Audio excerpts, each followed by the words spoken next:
जय हिंद दोस्तों, आपका स्वागत है हमारे चैनल साइंस ज्ञान में। उम्मीद है सब बहुत अच्छे होंगे और अपनी पढ़ाई में लगे होंगे। ठीक है, तो और जो यूपी टेट था इसकी एग्ज़ाम डेट तो मिल ही चुकी थी, अब नोटिफिकेशन भी आ गया है, तो हमें एग्ज़ाम की तैयारी में जी जान लगा देना चाहिए क्योंकि बहुत समय बाद मौका मिला है और यूपी टेट निकाल लें ताकि कभी भी भर्ती आए तो हम तुरंत कर सकें। ठीक है, तो अब हम बात करेंगे आज की क्लास की। जो आज की क्लास है बहुत स्पेशल होने वाली है। ठीक है, UP TET, super TET, C TET या अन्य परीक्षाओं के लिए भी बहुत महत्वपूर्ण है क्योंकि हिंदी सब्जेक्ट और हिंदी वर्णमाला के जो टॉपिक है, यानी हिंदी से जो वर्णमाला का टॉपिक है, यह ऐसा टॉपिक है जो संस्कृत में भी मदद करता है। ठीक है, और वर्णमाला जो है ये हर परीक्षा में पूछा जाता है। तो specially UP TET, C TET या बात करते हैं सुपर टेट, तो 2 से 3 प्रश्न आपका इससे बनता है। तो आज हम शून्य से शिखर की तरफ, यानी वर्णमाला जो हम अध्ययन करने वाले हैं उनसे बनने वाले प्रश्नों को, छोटे से लेकर के जितने भी प्रश्न बन रहे हैं सारे प्रश्नों को सॉल्व करने वाले हैं। तो अगर आपने चैनल को सब्सक्राइब नहीं किया तो सब्सक्राइब कर दोस्तों के बीच शेयर कर दीजिए और मन से तैयारी में लग जाइए। तो पहला प्रश्न जो हमारा है, ये प्रश्न है, भाषा की सबसे छोटी इकाई क्या है। देखिए, सबसे पहले मैं आपको ये बता रही हूँ कि जो हिंदी वर्णमाला का टॉपिक है इसकी थ्योरी क्लास पढ़ चुकी है। अगर आपने नहीं देखा है तो चैनल पे जाके एक बार देख लीजिएगा, पूरा विस्तार से थ्योरी पढ़ा दिया गया है। ठीक है, कोई भी चीज़ वहाँ पर छूटी नहीं है, तो आप वहाँ पर देख लीजिएगा। और चलिए प्रश्नों को हम सॉल्व करते हैं। तो जैसे बात करते हैं भाषा की सबसे छोटी इकाई क्या है, तो भाषा की सबसे छोटी इकाई क्या है, शब्द है, व्यंजन है, स्वर है या वर्ड है। तो ऑप्शन आपका जो सही जाएगा ये डी ऑप्शन सही है। क्या है, डी ऑप्शन सही है, वर्ड है। भाषा की सबसे छोटी इकाई क्या है, वर्ड है। अगले प्रश्न को देखिए, अगला प्रश्न है, वर्णमाला कहते हैं, वर्णमाला किसे कहते हैं। ठीक है, शब्द समूह को कहते हैं या वर्णों के संकलन को कहते हैं, शब्द रचना को कहते हैं या वर्णों के व्यवस्थित समूह को कहते हैं। तो किसे कहते हैं हम, वर्णमाला कहते हैं वर्णों के व्यवस्थित समूह को। किसको कहते हैं, वर्ण जो है, वर्ण को व्यवस्थित करने का, ठीक है, जो तरीका या समूह होता है इसे हम क्या कहते हैं, वर्णमाला कहते हैं।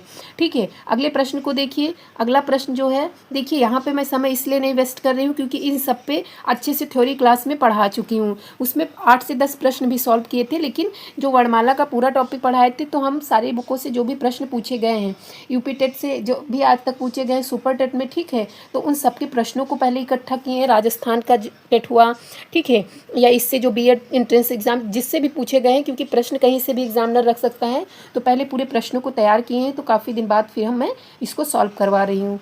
तो तीसरा प्रश्न जो है, ये प्रश्न है, निम्नलिखित में से कंठ ध्वनियाँ कौन सी हैं। ठीक है, कंठ ध्वनियाँ कौन सी हैं। ऑप्शन आप देखिए, ऑप्शन ए है का खा, ऑप्शन बी है या रा, ऑप्शन सी है चा जा, ऑप्शन डी है टा णा। तो देखिए इसमें कंठ, तालव्य, मूर्धन, दंत, ओष्ठीय, कंठ तालव्य, कंठोष्ठ, ठीक है, जो भी है ये सारा पढ़ा दिया गया है।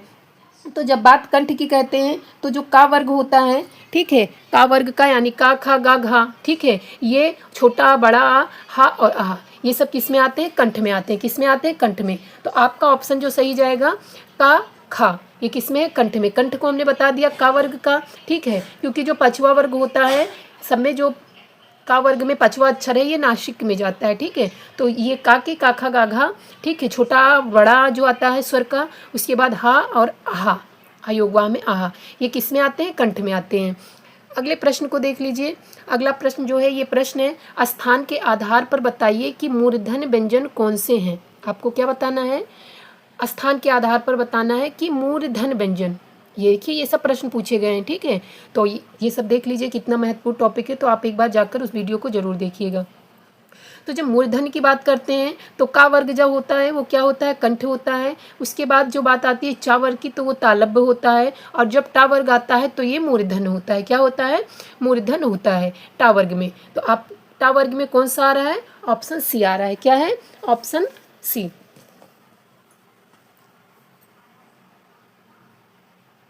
तो यहाँ पे ये आपका जाएगा। ठीक है, तो अब मूर्धन के भी मैं बता दे रही हूँ। टा वर्ग का 4 अक्षर टा ठा डा ढा, उसके बाद जो री आता है इसको स्वर में रखते हैं। ठीक है, तो री और ये जो सा होता है मूर्धन सा, ठीक है, और रा, ये किस में आते हैं, ये आपका मूर्धन में आता है। तो मूर्धन को देख लीजिए। अगले प्रश्न को देखिए, जो अगला प्रश्न पूछा गया है, ये प्रश्न है आपका, निम्न में से अल्प प्राण वर्ण कौन से हैं। क्या पूछा गया है, अल्प प्राण वर्ण। तो अल्प प्राण और महाप्राण की जब हम बात करते हैं, किसकी, अल्प प्राण और महाप्राण, तो इसको बता दिया। यानी अभी मैं ये बार बार इसलिए बोल रही हूँ क्योंकि अगर आपने नहीं देखा है तो जाकर चैनल पर देख लीजिएगा, इससे प्रश्न काफ़ी पूछे जाते हैं। तो जब बात करते हैं अल्प प्राण या महाप्राण, तो अल्प का मतलब क्या होता है, कम, ठीक है, और महाप्राण एक होता है, महा का मतलब अधिक, ठीक है, और प्राण का मतलब क्या होता है, वायु होता है, ठीक है। प्राण हम किसे कहते हैं, वायु को कहते हैं ना, क्योंकि वायु के बिना कोई जीवित नहीं रह सकता है, तो उसी बेस पे यहाँ पे अल्प प्राण बना है। तो जैसे जिन व्यंजनों के उच्चारण में जब हम यानी बोलते हैं तो कम ध्वनि निकले, उसको हम क्या बोलते हैं, अल्प प्राण बोलते हैं।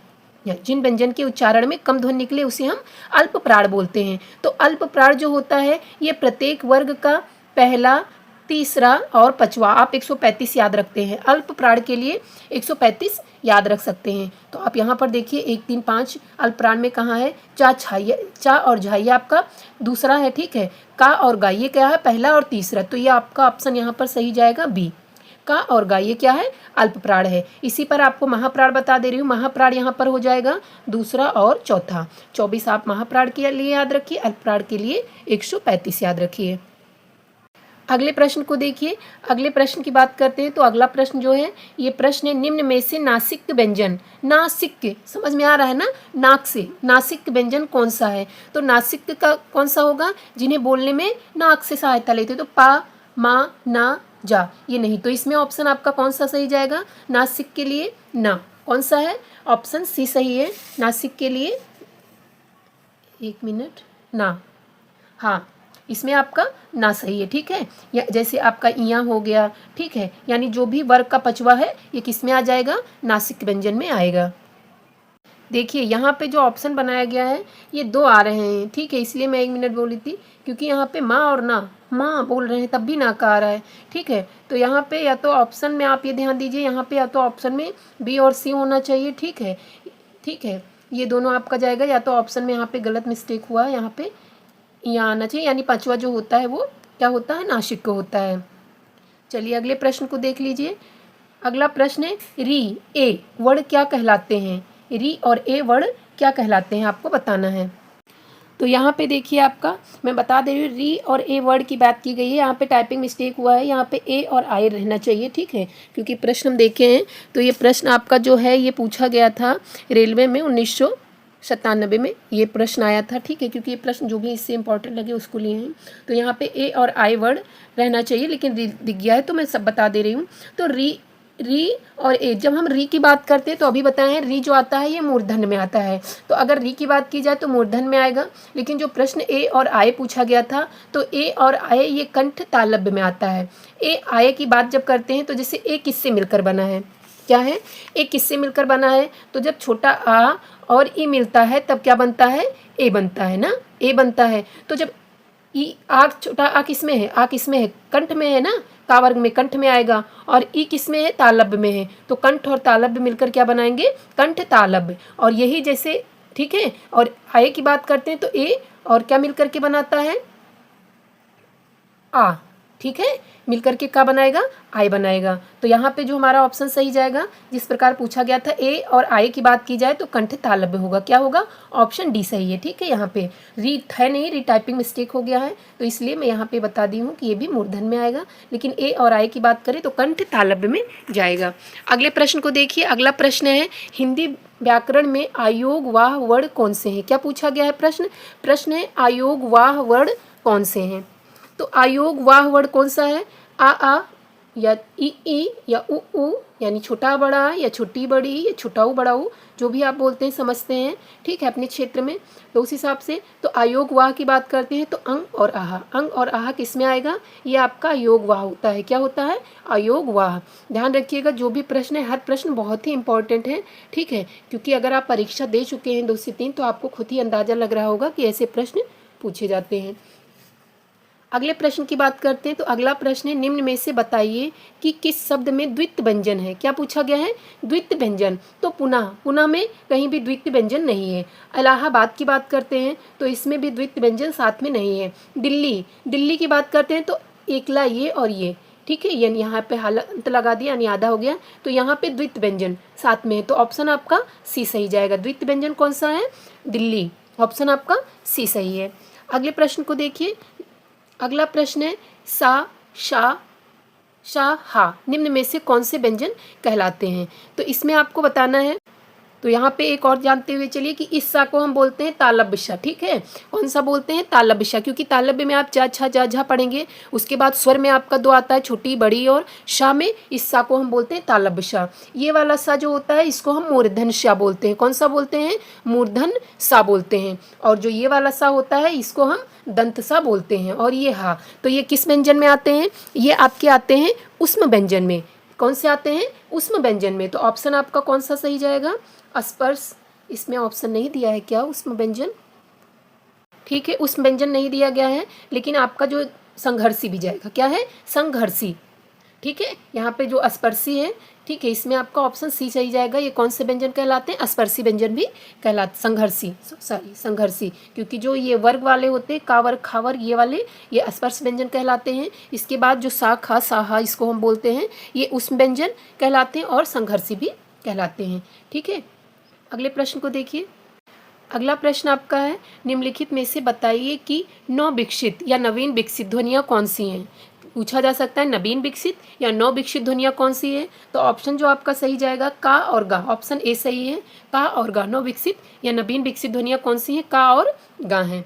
अगले प्रश्न को देखिए। अगला प्रश्न है, निम्न में से कौन सा घोष वर्ण है? क्या पूछा गया है? घोष वर्ण। घोष वर्ण, तो यहाँ पर जब बात आती है कौन से घोष वर्ण की बात की गई है, तो घोष हम इसको भी बोलते हैं और सघोष, यानी घोष और सघोष, ध्यान रखिएगा दोनों हैं।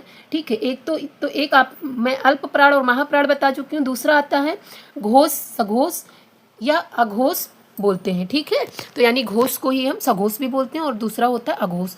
तो घोष का मतलब क्या हुआ? घोष का मतलब क्या होता है? जैसे जब हम बोल रहे हैं तो बोलने में क्या हो रहा है, हमारी जो स्वर तंत्रियाँ हैं इसमें कंपन हो रही है। आप अपने पेट पे हाथ रख कर देखिए, जब आप बोलते हैं, ठीक है, तो क्या हो रहा है? पेट ऊपर नीचे हो रहा है, यानी हवा निकल रही है। हवा के बाद जो हमारे कंठ हैं, वाग यंत्र हैं, इसमें क्या होती हैं? तंत्र हैं, तो इसमें क्या होता है? कंपन होता है, जिससे ध्वनियाँ निकलती हैं। तो उसी बेस पे इनको घोष यानी घोष और अघोष रखा गया है। तो जब घोष और अघोष की बात करते हैं तो अब इसी से समझ में आ गया। तो घोष का मतलब क्या हुआ? जैसे जब हम बोल रहे हैं यानी व्यंजन का उच्चारण हो रहा है तो क्या हो रहा है? स्वर तंत्रियों में कंपन हो रहा है। ठीक है, तो उनको हम घोष बोलते हैं। और जब कंपन ना हो या हल्की फुल्की हो, ना के बराबर हो, तो उसे हम अघोष बोलते हैं। ठीक है, तो अघोष में कौन कौन से आएंगे? अघोष में आएगा पहला और दूसरा। प्रत्येक वर्ग का जो पहला वर्ग होता है, जैसे का वर्ग का का और खा हो गया, चा वर्ग का चा और छा हो गया, ये आपका किस में आएगा? ये आपका आएगा अघोष में। किस में आएगा? अघोष में। आप बोल रहे हैं कोई और है का खा गा गा, लेकिन आप बोले हैं का खा गा घा, आप बोल कर उच्चारण करके देखिए, तो इसमें तंत्रियों में कंपन हो रहा है, तो उसको हम बोलते हैं घोष। तो अब यहाँ पर देखिए, यानी तीसरा चौथा पांचवा ये वर्ड बचे हैं, ये आपका किस में जाएगा? सघोष में या घोष में जाएगा। तो यहाँ पर कौन सा है आपका? तीसरा, चौथा और पांचवा। तो खा की बात करते हैं, ये नहीं है, चा भी नहीं है, माँ और क्या है? टा ठा डा। तो इसमें ऑप्शन आपका कौन सा सही जाएगा? इसमें ऑप्शन माँ सही जाएगा। कौन सा है? माँ। पा फा चला गया, बा भा माँ, ये किस में जाएगा? आपका घोष में जाएगा। और टा और ठा ये दूसरा ही है ना, टा और ठा ये दूसरे पे है, तो ये आपका किस में जाएगा? अघोष में जाएगा। इसी प्रकार अगले प्रश्न को देखते हैं। अगला प्रश्न है, कौन सा अनुनासिक वर्ण है? अनुनासिक, अभी नासिक बताया गया, अब आपको क्या बताया जा रहा है? अनुनासिक वर्ण। ठीक है, तो जब अनुनासिक की बात करते हैं तो अनुनासिक में क्या होगा? आपका ऑप्शन जो जाएगा ये सी सही जाएगा, माँ। ठीक है, क्योंकि इतना आप समझ चुके हैं। ठीक है, तो यहाँ पे ज़्यादा समय वेस्ट करने से कोई मतलब नहीं है। अगले प्रश्न को देखिए। अगला प्रश्न है, का गा जा फा ध्वनियाँ किसकी हैं? का कौन कौन सी ध्वनि दी गई है? ध्वनि आपकी दी गई का गा जा फा, तो ये आपकी संस्कृत की है? नहीं है, तो ये आपकी अरबी फारसी है। कौन सी हैं? अरबी फारसी हैं, ध्यान रखिएगा। का गा जा फा ये कौन सी? अरबी फारसी ध्वनियाँ हैं। अगले प्रश्न को देखिए। अगला प्रश्न है, हिंदी में मूलतः वर्णों की संख्या कितनी है? आपको क्या बताना है? हिंदी में मूलतः वर्णों की संख्या कितनी है? तो आपका ऑप्शन ए दिया है 50, 50 तो किसी ने नहीं माना है।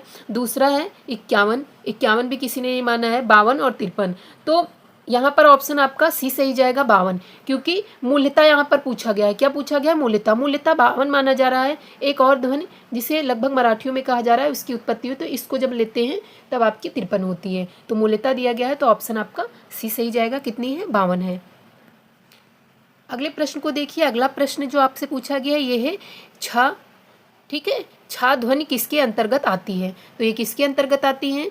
आपका मूल स्वर, स्वर तो है ही नहीं है। घोष, घोष अभी आपको बताए, ठीक है, ये घोष में आएंगी नहीं, ठीक है। इसके बाद आता है संयुक्त, ठीक है, तो संयुक्त में आपकी ये जाएंगी, किस में जाएंगी? संयुक्त। जब इसकी बात करते हैं मिलकर किससे बना है, तो का से मिलकर बना है और सा से। यहाँ पर ये ध्यान रखिएगा, का और सा से मिलकर आपका छा बना है। किससे मिलकर बना है? का और सा से। अगर इस सब में आपको यहाँ पे समझ में आ रहा है तो सही, अगर कोई भी थोड़ा डाउट लग रहा है तो आप एक बार थ्योरी क्लास देख लीजिएगा। तो यहाँ पे हलंत का ध्यान रखिएगा, जब भी ऑप्शन में दिया जाए तो इसको बनने में अगर का में नीचे हलंत लगा है तभी आप टिक करिएगा, नहीं लगा है तो उसको नहीं करिएगा, ठीक है। अगले प्रश्न को देखिए। अगला प्रश्न है हिंदी शब्दकोश में छ का क्रम किस वर्ड के बाद आता है? यानी जो डिक्शनरी में अगर बात करते हैं तो ये किसके बाद आएगा? तो अभी बात किए का और छ से मिलकर बना है, यानी किससे मिलकर बना है? का और छ से मिलकर बना, तो इस किसके बाद आएगा? का के बाद आएगा। हिंदी वर्णमाला किस में आएगा? का के बाद। अगले प्रश्न को देखिए। अगला प्रश्न है ज्ञावर्ण किन वर्णों के संयोग से बना है? ठीक है, अब देखिए यहाँ पे हुआ ना टाइपिंग मिस्टेक हो गया, तो ऐसे वहाँ भी हो सकता है। तो यहाँ पे ज्ञा की अगर हम बात करते हैं तो ये किससे मिलकर बना है? ज्ञा, जा और या से मिलकर बना है, लेकिन जा के नीचे हलंत होना चाहिए। तो हलंत किसी में नहीं है, तो मैं पहले में लगा दे रही हूँ हलंत, ठीक है, बी में लगा दे रही हूँ, तो ऑप्शन आपका बी सही जाएगा। यानी जा होगा, जा के नीचे हलंत और यहाँ मिलकर के क्या बनाएगा? आपका ज्ञा से ज्ञानी बनेगा, ठीक है। अगले प्रश्न को देखिए। अगला प्रश्न है अयोगवाह वर्ण कौन सा है? यहाँ पर भी अयोगवाह पूछ लिया गया है। क्या पूछा गया है? अयोगवाह। तो अयोगवाह कौन सा है? अंग है, अभी अंगाहा बताया ना, तो यहाँ पे ऑप्शन डी सही जाएगा। अगले प्रश्न को देखिए। अगला प्रश्न है घा का उच्चारण स्थान कौन सा है? क्या पूछा गया है? घा का उच्चारण स्थान कौन सा है? मूर्धन है, ऑप्शन देखिए, ऑप्शन ए है मूर्धन, ऑप्शन बी है कंठ, ऑप्शन सी है तालु, ऑप्शन डी है दंत। तो ये जो घा है ये किस वर्ग में आता है? का वर्ग में आता है। तो का वर्ग का क्या होता है? कंठ होता है। तो ऑप्शन आपका बी सही जाएगा। कौन सा ऑप्शन सही है? बी सही है। अगले प्रश्न को देखिए। अगला प्रश्न है इनमें संयुक्त व्यंजन कौन सा है? आपको क्या बताना है? संयुक्त व्यंजन। संयुक्त व्यंजन अभी आपसे क्या बताया? संयुक्त व्यंजन दो व्यंजन के मेल से बनता है, ठीक है, दो व्यंजन के मेल से बनता है, जिसमें जो पहला व्यंजन होता है वो आधा होता है जिसके नीचे हलंत लगा होता है। संयुक्त व्यंजन वर्णमाला में कितने होते हैं आप कमेंट में बताइएगा, ठीक है, क्योंकि थ्योरी क्लास एक बार पढ़ा चुकी हूँ, तो आप कमेंट में बताइएगा कि संयुक्त व्यंजन कितने होते हैं। तो संयुक्त व्यंजन कौन सा है? तो यहाँ पर ऑप्शन आपका बी सही जाएगा, ठीक है, ऑप्शन बी, क्योंकि का नहीं है, ऊ नहीं है और झा नहीं है। अगले प्रश्न को देखिए। अगला प्रश्न है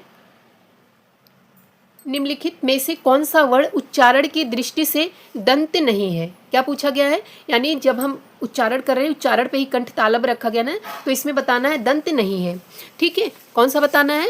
दंत नहीं है। तो दंत में आपका कौन सा आएगा? ता वर्ग आएगा। दंत में आपका कौन सा आता है? ता वर्ग आता है, और आपका री होता है और शा और ला होता है। इतने सारे आपके किस में आते हैं? दंत में आते हैं, री, सा, ला, और जो कौन सा वर्ग है? आपका ता वर्ग है। कौन सा वर्ग है? ता वर्ग। ये आपका किस में आता है? दंत में आता है। तो ता में क्या आएगा? ता, था, दा, धा, ना। तो इसमें ऑप्शन आपका डी सही जाएगा। कौन सा? टा। जो टा वर्ग है ये किस में आएगा? आप कमेंट में बताइएगा टा वर्ग किस में आता है। अगले प्रश्न को देखिए। अगला प्रश्न है जिन शब्दों के अंत में आ आता है उन्हें हम क्या कहते हैं? जिन शब्दों के अंत में आ आता है उन्हें हम क्या कहते हैं? देखिए ये हिंदी वर्णमाला के लिए भी इम्पोर्टेंट है, और अगर जिन्होंने संस्कृत ले रखा है उसमें भी ये काम करेगा। यानी पूरा वर्णमाला जो है ये हिंदी और संस्कृत का लगभग बराबर ही होता है, ठीक है। तो जिसमें आ आता है अंत में उसे हम अकारांत बोलते हैं। क्या बोलते हैं? अकारांत बोलते हैं। अगले प्रश्न को देखिए। अगला प्रश्न है छा वर्ण किसके योग से बना है? ठीक है, तो छा वर्ण किसके योग से बना है? का और शा से मिलकर बना है, का या पा से मिलकर बना है, का या छा से मिलकर बना है, का या सा से मिलकर बना है। तो ऑप्शन आपका ए सही जाएगा, लेकिन यहाँ पे का के नीचे हलंत रहेगा, ठीक है, तो ये ऑप्शन ए सही है। अगले प्रश्न को देखिए। अगला प्रश्न है हिंदी वर्णमाला में स्वरों की कुल संख्या कितनी है? क्या बताना है? हिंदी वर्णमाला में स्वरों की कुल संख्या आपको बतानी है। तो जैसे जब हम बात करते हैं हिंदी वर्णमाला में स्वरों की संख्या, तो जो अलग अलग विद्वान हुए उन्होंने अलग अलग माना, ठीक है, अलग अलग माना, लेकिन यहाँ पर क्या दिया गया है? स्वर की संख्या। तो स्वर की संख्या आप कितनी लगाएंगे? यहाँ पे स्पेशली स्वर की संख्या ही पूछ लिया गया है, तो यहाँ ऑप्शन आपका डी सही जाएगा 13। लेकिन कहीं पर आपको मैं 11 पढ़ाई हूँ, ठीक है, क्योंकि क्या है कहीं 11 माना जा रहा है, तो उच्चारण के स्थान पर अगर लेते हैं तो कितना है? 10 है, ठीक है। लेकिन टोटल स्वर अगर पूछते हैं, यहाँ पे हिंदी वर्णमाला में टोटल स्वर पूछ लिया गया तो 13 है। ठीक है, तो अब यहाँ पर देखिए किसने कितना माना है ये मैं आपको बता दे रही हूँ। तो जैसे स्वर की जब हम बात करते हैं तो जो सामान्य स्वर की संख्या पूछी जाए तो वो आपकी कितनी है। सामान्य स्वर आपसे पूछा जाए, 1 मिनट का कौन सा प्रश्न था, प्रश्न आपका चल रहा था, 1 सेकेंड, 25 चल रहा था। कितना चल रहा था, 25। तो जब आपसे ये पूछा जाए सामान्य स्थिति में स्वर की संख्या कितनी है तो आप बताएंगे 11। कितना बताएंगे, 11। ठीक है, लेकिन हिंदी वर्णमाला में अगर कुल स्वर की संख्या पूछी जाए, यहाँ कुल पूछी गई है ना, कुल संख्या, तो 13 है। तो इस हिसाब से आपका ऑप्शन डी सही जाएगा। लेकिन आप 11, 10 और 13 इन तीनों को ध्यान रखिए। तो अगर आपसे कुल पूछी जाए तो 13 है, अगर सामान्य स्थिति में स्वर की संख्या पूछी जाए तो 11 है, और अगर शुद्ध उच्चारण में पूछी जाए तो 10 है, क्योंकि जो री है उसको भी यहाँ पर हटा दिया गया। जो री है वो रास और ई से मिलकर बना है, इस प्रकार से विद्वान बता रहे हैं। ठीक है, तो इस प्रकार से हम तीनों को लेकर के चलेंगे। अब कैसा पूछा जा रहा है उसको ध्यान पे रखते हुए और ऑप्शन को ध्यान पे रखते हुए आप सॉल्व करिएगा। अगले प्रश्न को देखिए। अगला प्रश्न है, निम्नलिखित में से कौन स्वर नहीं है, आपको बताना है कौन स्वर नहीं है। ऑप्शन ए है आ, ऑप्शन बी है उ, ऑप्शन सी है ए, ऑप्शन डी है सा। तो ये तो बहुत ईजी था, इसमें ऑप्शन आपका डी सही जाएगा। अगले प्रश्न को देखिए। अगला प्रश्न है, निम्नलिखित में से कौन टा वर्ग नहीं है। तो टा वर्ग में कौन कौन से आते हैं, टा वर्ग में टा, ठा, डा, ढ, अड़ा। तो टा ठा रहा है, डा ढा रहा है, अड़ा रहा है, तो ऑप्शन आपका डी सही जाएगा। देखिए ये प्रश्न भी पूछा गया है, प्रश्न आपको इजी लग रहा होगा लेकिन ये भी पूछा गया है, तो इसको भी आप देख लीजिएगा। अगले प्रश्न की जब हम बात करते हैं, अगला प्रश्न है, हिंदी वर्णमाला में व्यंजन की संख्या कितनी है। अब यहाँ पे स्वर की संख्या पूछी गई थी, व्यंजन की भी पूछी गई है, तो इसमें भी यही है। ठीक है, तो हिंदी वर्णमाला में व्यंजन की संख्या कितनी है, 33 है। आप ध्यान रखिएगा कितनी है, व्यंजन की संख्या 33 है। अब जब हम बात करते हैं जैसे हिंदी वर्णमाला में वर्ण की संख्या, तो ये भी अलग अलग विद्वानों ने अलग अलग माना। ठीक है, जैसे जब हम बात करते हैं किशोरी दास वाजपेयी की, तो उन्होंने 43 माना, लेकिन कामता प्रसाद गुरु के अनुसार 46 मानते हैं, उदय नारायण तिवारी के अनुसार 51 मानते हैं, और धीरेन्द्र वर्मा या भोलेनाथ तिवारी के अनुसार 53 मानते हैं। कितना मानते हैं, 53 मानते हैं। अगले प्रश्न को देखिए। अगला प्रश्न है, निम्नलिखित में से कौन सा पद्य स्वर है। आपको क्या बताना है, पद्य स्वर। पद्य स्वर होता है, क्या बताना है, पद्य स्वर। तो यहाँ पे आप लिख लीजिए पश्च स्वर, क्योंकि ऑप्शन में दिया ही नहीं है पद्य स्वर का। ठीक है, तो यहाँ पे पश्च स्वर, तो पश्च स्वर कौन सा है, जैसे ये आ का पश्च स्वर क्या हो जाएगा, ये बड़ा, इसका पश्च स्वर क्या हो जाएगा, बड़ी। तो यहाँ पे 2 ही स्वर दिया है, तो ऑप्शन ए सही जाएगा। पश्च स्वर कौन सा है, आ। इसके बाद अगले प्रश्न को देखते हैं। अगला प्रश्न है, निम्नलिखित में से कौन अयोगवाह है। क्या पूछा गया है, अयोगवाह। अब यहाँ पे अयोगवाह के अक्षर को ना दे करके, वर्ड को ना दे करके क्या किया गया है, पूछ लिया गया है। तो विसर्ग को, अयोगवाह किसे कहते हैं, विसर्ग को, अंग और आ। ठीक है, इसको क्या बोलते हैं, अयोगवाह बोलते हैं। महाप्राण आपको बता ही दिए, संयुक्त व्यंजन बता दिए, अल्पप्राण बता दिए हैं। ठीक है, तो अगले प्रश्न को देखिए। अगला प्रश्न है, ए ध्वनि का उच्चारण स्थान है। ए ध्वनि का उच्चारण स्थान कौन सा है, तो दंत है या ओष्ठ्य है या तालव्य है या कंठ है। तो ए में इसमें कोई भी ऑप्शन सही नहीं है, ऐसे ही प्रश्न आ जाते हैं। ठीक है, तो इसमें ऑप्शन कोई भी सही नहीं है, क्योंकि यहाँ पे जब ए की हम बात करते हैं, किसकी, ए की बात करते हैं, तो ए जो है ये किससे मिलकर बना है, ए आ और ई से मिलकर बना है। किससे मिलकर बना है, आ, एक सेकेंड, आ और ई से मिलकर बना है। तो जो आ आपका आता है ये कंठ में आता है, ई आता है तालव्य में, तो ये कंठ तालव्य होगा। या तो यहाँ पर ये गलत दिया गया है, ठीक है, या ऑप्शन गलत दिया गया है। तो यहाँ पे अगर इसके हिसाब से हम ले रहे हैं तो आपका ऑप्शन कौन सा सही जाएगा, कोई नहीं सही है। वहाँ पे आप लिखिएगा कंठ और तालव्य। ठीक है, कंठ तालव्य जाएगा।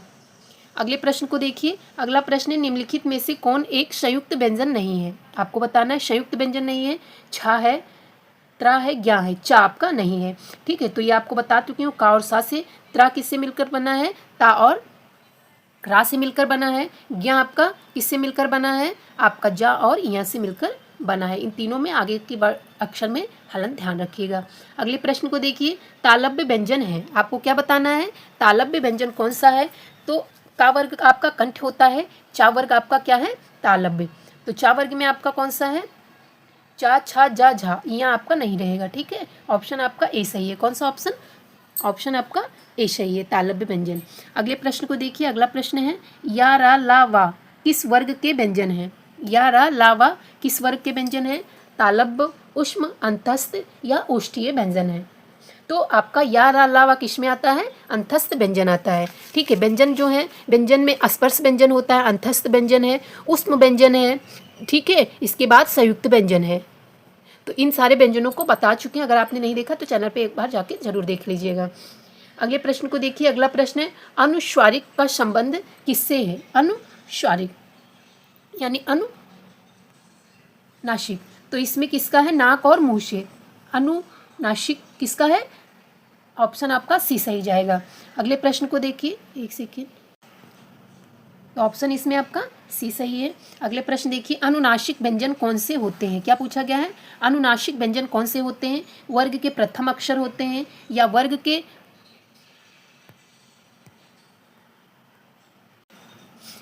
के प्रथम अक्षर या वर्ग के द्वितीय अक्षर या वर्ग के चतुर्थ अक्षर या पंचाक्षर? तो जो अनुनासिक होते हैं ये पंचाक्षर होते हैं। जो वर्ग के, जे काखा गागा अड़ा जो होता है, चाछा जजा इया आपका, टाठा डाढ़ा अड़ा आपका, ताथा दाधा ना, पाफा बाभा माँ, ये आपके किस में होते हैं?